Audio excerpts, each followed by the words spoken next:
In the last few videos, we talked about the Greco-Persian Wars, or we could say the Persian invasion of Greece.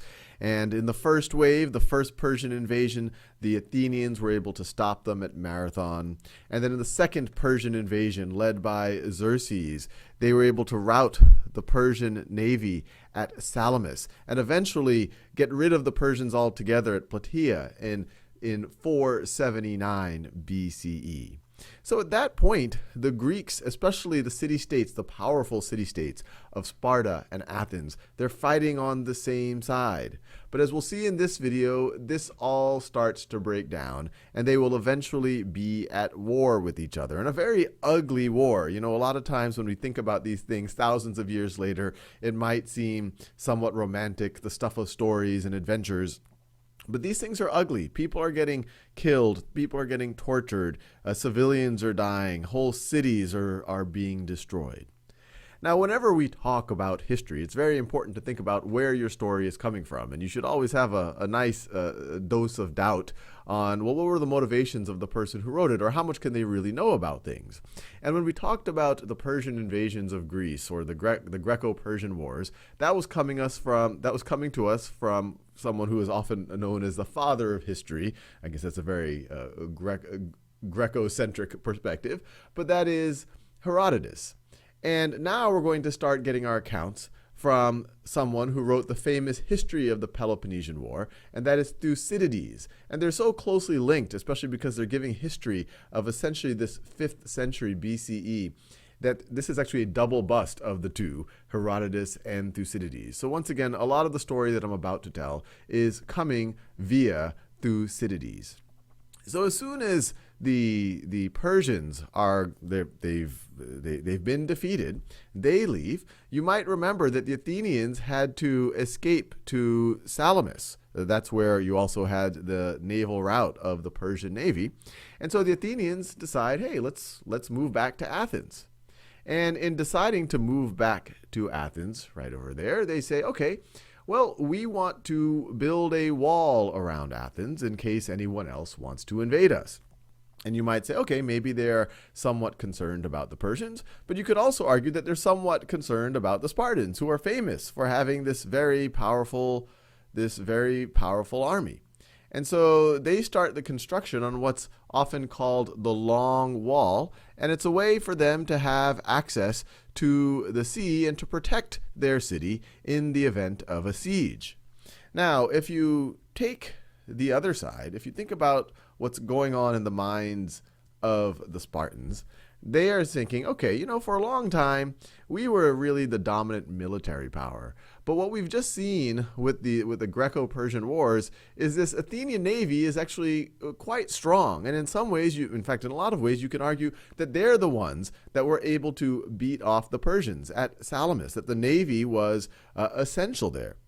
So Sparta is feeling a little bit threatened, and in particular, they don't like the idea of this wall, because here you have the city-state Athens with this very strong navy. Now they're building a wall. Sparta says, hey, if they have a wall, it's going to be very hard for us if they don't do what, you know, if they start exerting too much influence, it's going to be hard for us to take down Athens. They instead suggest, hey, Athens, why don't you build a wall? Why don't you build a wall at the Isthmus of Corinth right over here? You might notice the geography of Greece. You have this little, I guess you could call it this little strip of land that connects the mainland, I guess you could say, to this peninsula, this very large peninsula, which is called the Peloponnese, which is where Sparta is. And you can imagine that this is a very strategic location. Anyone who wants to conquer the Peloponnese by land is going to have to go through there. But the Athenians are, of course, no, we care about protecting ourselves. And so they start to build this wall to protect themselves, which the Spartans already are not so happy about. Now, the other thing that the Athenians do, they continue to build up their naval power. They see, hey, this is a very useful thing. They start connecting with a bunch of allies around the Aegean, some on islands, some on the coast of Anatolia over here. And they meet on the island of Delos, which you can't see here. It's a very small island. And they all agree to contribute their shared navies and to contribute money in order to continue to fight off the Persians wherever they are. These Persians did this injustice to us. Now let's go on the offensive. And they form what is called the Delian League. Now, once again, Sparta is not so happy about this because more and more it becomes clear that this Delian League, Athens isn't just a participant in the Delian League. Athens is starting to run the Delian League. And when people try to drop out of the Delian League over time, Athens starts to exert itself. So the Delian League is really turning more and more and more into an Athenian empire. So once again, Athens proved itself, its navy proved itself to be very powerful in this war. Sparta's getting insecure. Athens doesn't listen to Sparta about this wall and decides to start building it. Sparta's feeling even more insecure. Athens is starting to create this Delian League, which is really an Athenian empire, even more insecure. And it kind of gets a little bit more intense in 464. So there's some accounts that Sparta, around this time, was already planning to invade Athens, to say, hey, these folks are getting too powerful, let's just put them in their place. But at around that time, in 464, you have a major earthquake. You have a major earthquake in Sparta. And so it demolishes large parts of the city. And when that earthquake happens, the Spartan Helots, who I guess the best way you can view them, they're slaves, and I encourage you to read more about them. They were treated horribly. And in Sparta, the accounts are that there were 7 of these Helots, of these slaves, for every Spartan.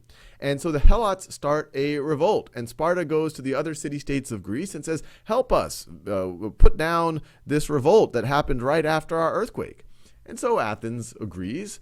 They send 4,000 citizen soldiers to Sparta, these citizen soldiers, the famous hoplites, to help put down the revolt. But once again, Sparta is feeling insecure. They say, hey, why do they send these soldiers? Maybe they say they want to put down this rebellion, but we, Sparta, we're kind of in a fairly vulnerable state right here. What if the Athenians took the side of the Helots? Well, then they might be able to take over Sparta. So they send the Athenian hoplites back. They said, we don't need your help. And so you could imagine the Athenians now are starting to take significant offense to how the Spartans are treating them. And then you fast forward a little bit more to 459 BCE, and you have 2 allies of Sparta, Megara and Corinth. And they're right in this very strategic location, that little land connection, that land bridge between the mainland and the Peloponnese. And there is a dispute between these 2 allies of Sparta, between Corinth and Megara. And Athens decides to intervene and form an alliance with Megara. Well, you can imagine, this insecurity has been building up in Sparta for, at this point, over a decade. And so it all comes to head, and they start having skirmishes, and they start essentially going to war with each other. They have these sporadic skirmishes over the next 15 years. And this period, right over here, from roughly 460 or 459 for the next 15 years, this is often referred to as the First Peloponnesian War, because once again, you have Sparta and its allies starting to get into all of these skirmishes with Athens and its allies. But this isn't the Peloponnesian War. The Peloponnesian War is going to come a little bit about 15 years later. The First Peloponnesian War that we're just talking about, that eventually ends what's called a 30 years peace, this peace treaty, which only lasts for 15 years. But at the whole time, the Athenians, their navy is growing more powerful. They keep getting in each other's way and annoying each other. And so the Peloponnesian War, which we'll talk about in more detail, will occur at the end of the 5th century BCE.